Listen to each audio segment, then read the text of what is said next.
नमस्ते, हम महाराष्ट्र से आए हैं।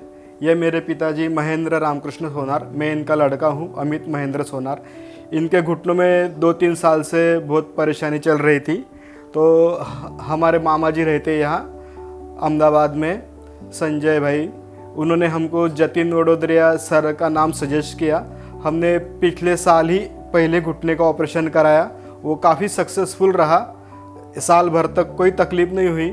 अभी वापस दूसरे घुटने का ऑपरेशन करवाने हम वापस यही SGVP हॉस्पिटल और जतिन वडोदरिया सर के पास ही आए थे। अभी ऑपरेशन भी काफ़ी सक्सेसफुल रहा, 2 दिन में काफ़ी रिलीफ मिला, घुटना अच्छी तरह से मुड़ रहा है। SGVP हॉस्पिटल और जतिन वडोदरिया सर की सर्विस बहुत बढ़िया, काफ़ी अच्छी है, हम पूरी तरह से सेटिस्फाई है। SGVP Holistic Hospital।